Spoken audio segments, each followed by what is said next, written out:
out mga lalabs, for today's vlog magluluto pa ako ng adobong sitaw fresh from the farm mga lalabs. At lalabas pa ako, kuha ako ng sibuyas bungay. Magdikdik na tayo mga lalabs ng bawang. 3 bawang tayo dito. Ganyanin muna natin para matanggal yung balat, para madali lang siya.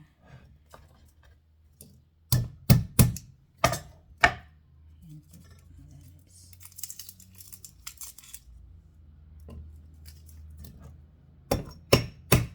I love you 3 shlibidish.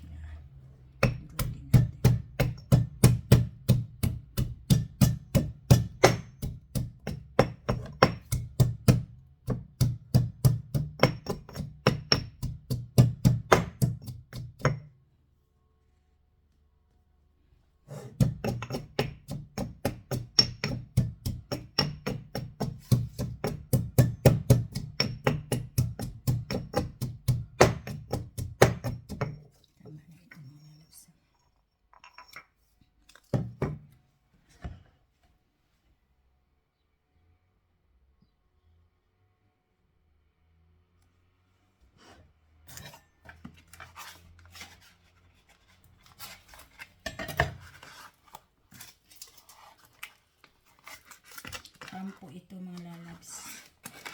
Ano ba itong pangalan niya? Schwarzwälder Schinken. Sa ano pa ito? Black Forest ang tatak niya. Naham.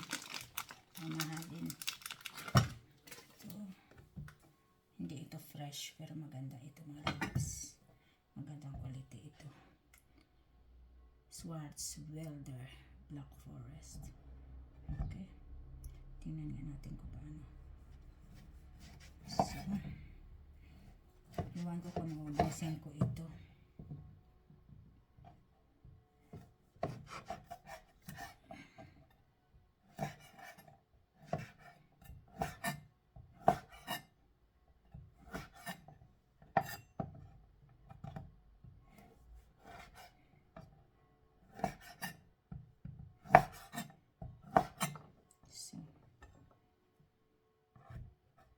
Lagyan natin ng balat.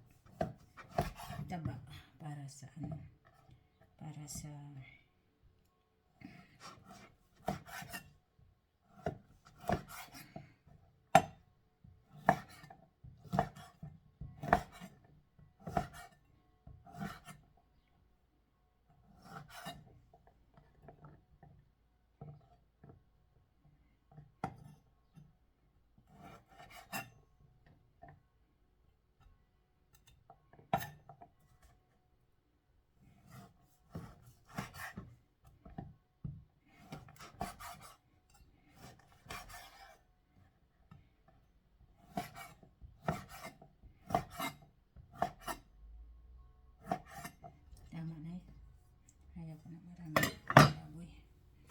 kung saan nalagyan.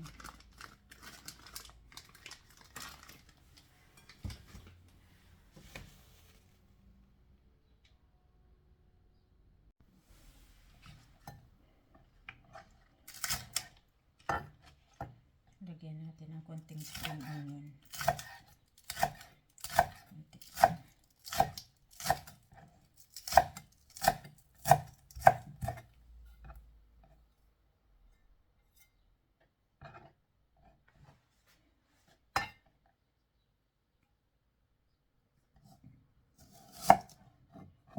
Iba talaga yung fresh yung sibuyas.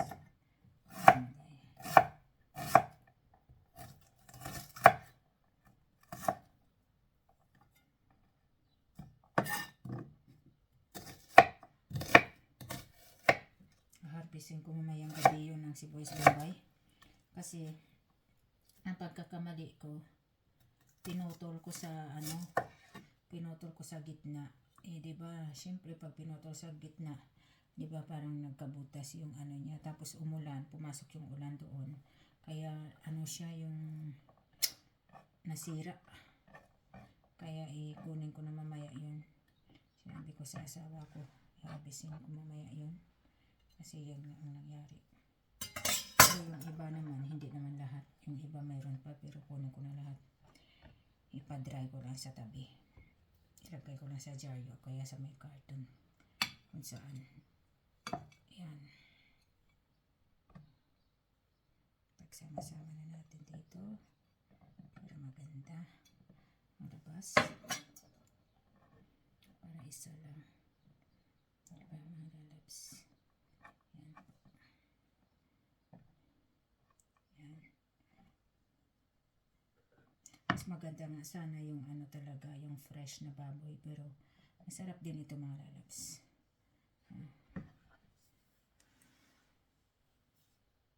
Spring onions, bawang, ham na pork belly, at saka sibuyas bombay. Ito po mga lalabs.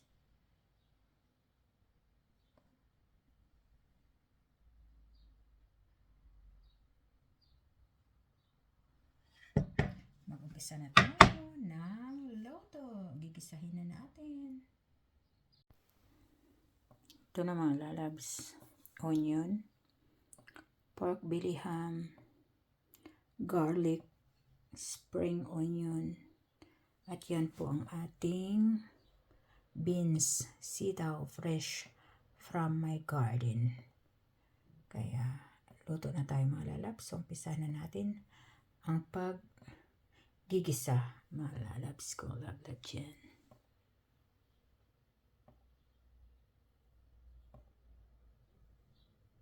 Schwarzwälder Schinken, Black Forest, ham. At ito na mga lalabs, umpisa na natin ang paggisa.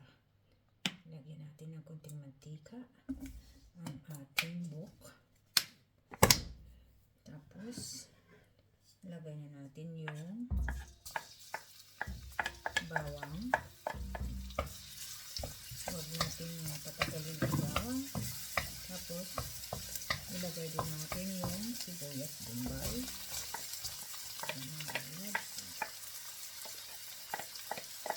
Mamaya ko na yan ilagay yung mga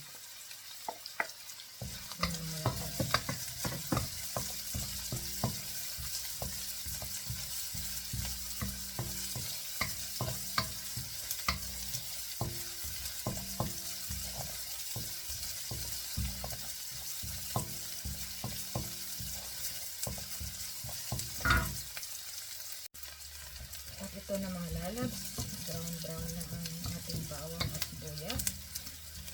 Ang ating pork belly po, dahil ham, hindi na po naman kailangan itong ilaga o gawin. Dahil luto na po ito siya. Kaya yan po ang ating pagawa. Hinaan natin ang apoy, konti. Yan.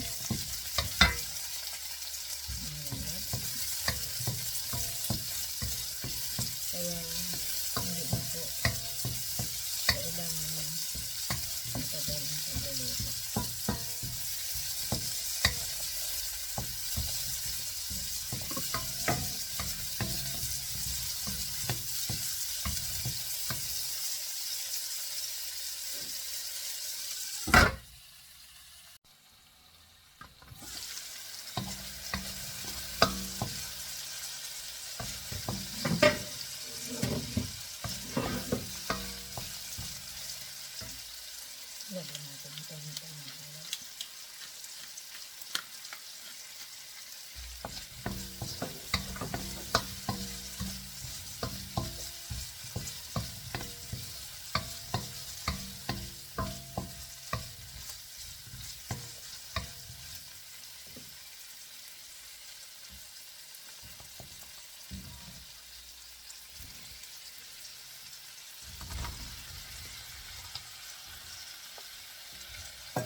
Tapos buksan na natin mga lalabs.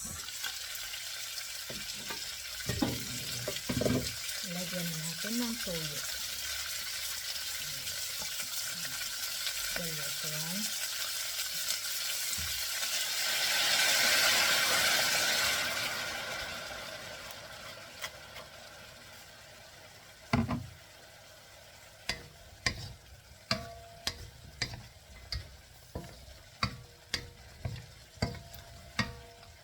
Yung pagkain Pinoy yung ating niluluto mga lalabs. Tapos lagyan natin ng pampalasa nito mga lalabs.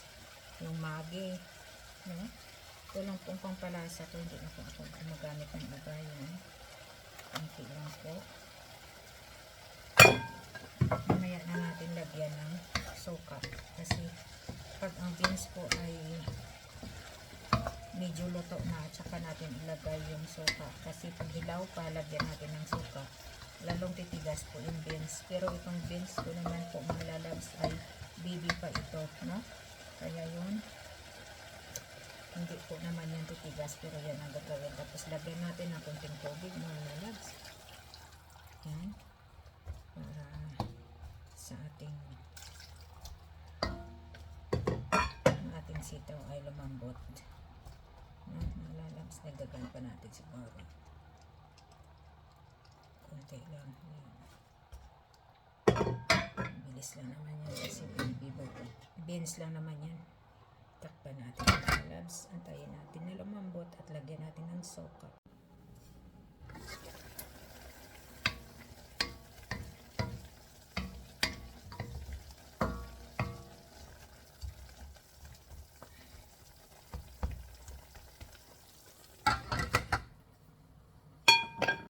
Ito na mga lalabs, lagyan na natin ng suka, konting suka mga lalabs. So, tapos mga lalabs, para yung kanyang lasa ay medyo matamis at maasim-asim, lagyan natin ng konting, hindi kasi tayo gumagamit ng bitsin. Lagyan natin ng konting brown sugar. Ayan po mga lalabs. Organic na organic. Ayan mga lalabs.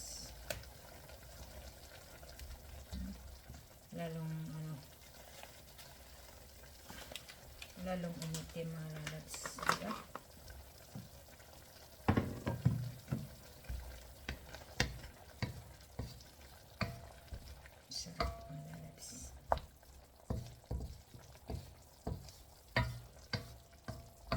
Tayong oyster sauce para yung sabaw niya ay maging sauce talaga.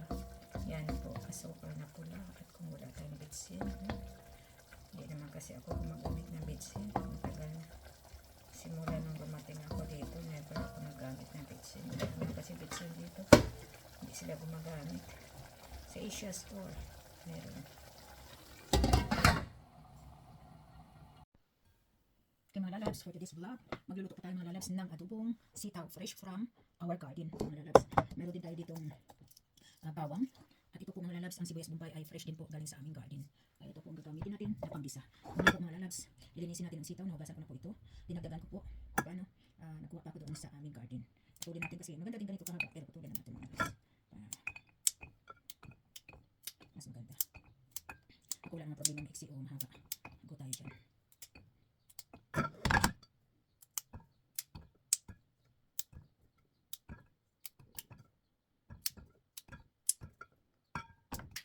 Laglag pa.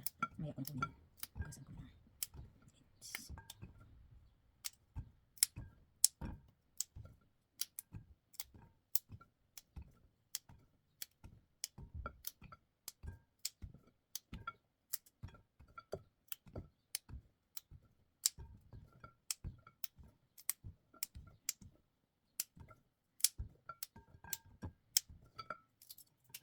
Ito lang ang magandang sitaw. Yung tumatayo lang siya. Hindi yung gumagapa kasi mas lalo maraming trabaho yun. Gagawa pa ng gapangan. Ito maganda kasi hindi na gumagapang.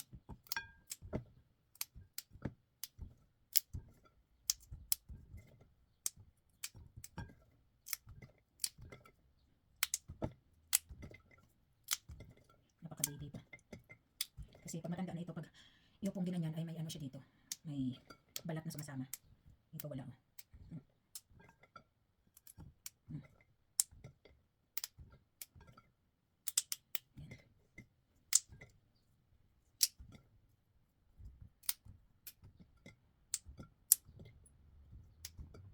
Wala na.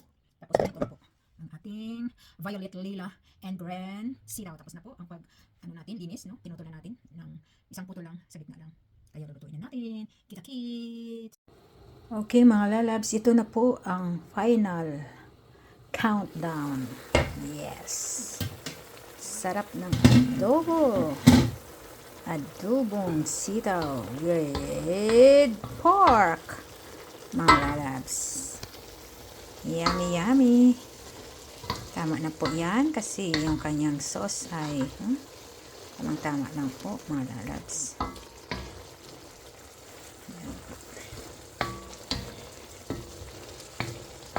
Sarap ng adobong sitaw. Tapos, ilagay na natin ito ang spring onions, pang decoration lang. Yan. At nagbibigay din ng sarap. Okay mga lalabs, thank you so much for watching my vlog for today. Thank you so much po sa laging support sa aking live, sa aking vlog, kahit ito po ay good vibes lang. Salamat sa mga solid sisikoy ko dyan. Thank you so much po. I love you all. God bless you all always. Babu.